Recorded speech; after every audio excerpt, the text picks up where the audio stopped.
Listrik merupakan kebutuhan manusia yang sangat penting. Banyak hal yang bisa menghasilkan listrik, salah satunya di Indonesia yang terbanyak adalah pembangkit listrik tenaga air yang dihasilkan oleh turbin. Walaupun jumlah energi listrik yang dihasilkan pembangkit sudah berkapasitas besar, namun kadang ada saja yang membuat tegangan listrik menjadi tidak stabil yang sampai ke rumah, diakibatkan oleh turunnya tegangan. Dan berikut saya telah merangkum 5 penyebab tegangan listrik menjadi turun atau tidak stabil. 1. Kapasitas trafo listrik sudah overload. Setiap trafo listrik memiliki kapasitas yang disesuaikan dengan kebutuhan di setiap wilayah tertentu. Namun, seiring berjalannya waktu, semakin meningkatnya kebutuhan listrik di wilayah tersebut, membuat trafo menjadi lebih kecil kapasitasnya dibandingkan dengan kebutuhan, sehingga terjadi yang namanya overload. Saat hal ini terjadi, maka kebanyakan rumah yang disuplai oleh trafo tersebut akan mengalami drop tegangan yang diakibatkan oleh kapasitas daya trafo yang sudah tidak mampu. Yang kedua, konektor penghubung kabel listrik distribusi yang longgar atau berkarat.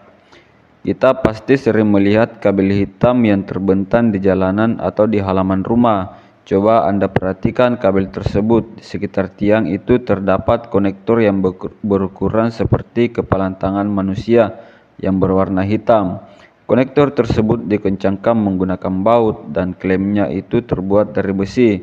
Nah, ada dua hal yang bisa terjadi dan sering terjadi, yaitu konektornya menjadi longgar atau besi klemnya itu sudah berkarat, sehingga menyebabkan sambungan menjadi tidak sempurna, dan itu akan membuat tegangan yang masuk ke dalam rumah menjadi tidak stabil. Ketiga, kapasitas kabel PLN yang sudah tidak mampu. Nah, setiap rumah atau kWh meter pastinya memiliki kabel yang terhubung antara tiang dengan kWh meter. Namun terkadang satu sambungan itu digunakan oleh banyak rumah. Nah, apabila kapasitas kabel sudah tidak mampu menopang beban listrik, maka di situ juga akan terjadi tegangan menjadi turun. Yang keempat, terjadi longgar pada sambungan instalasi rumah. Sangat penting untuk memperhatikan setiap sambungan ataupun puntiran pada kabel instalasi, dikarenakan apabila terjadi longgar maka dapat menyebabkan tegangan listrik juga menjadi turun. Yang kelima dan yang terakhir adalah kapasitas kabel instalasi yang tidak mampu.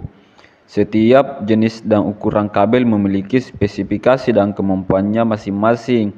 Ini membuat kita sangat penting memperhatikan merek serta jenis kabel yang digunakan serta ukurannya saat melakukan instalasi listrik. Kabel yang memiliki kualitas rendah dapat mengakibatkan tegangan menjadi turun, bahkan kebakaran, dan apabila kapasitas lebih rendah daripada beban yang dibutuhkan, maka ini akan membuat tegangan listrik menjadi turun. Nah, itulah tadi 5 penyebab tegangan listrik menjadi turun atau yang disebut dengan under voltage. Semoga video ini dapat menambah wawasan.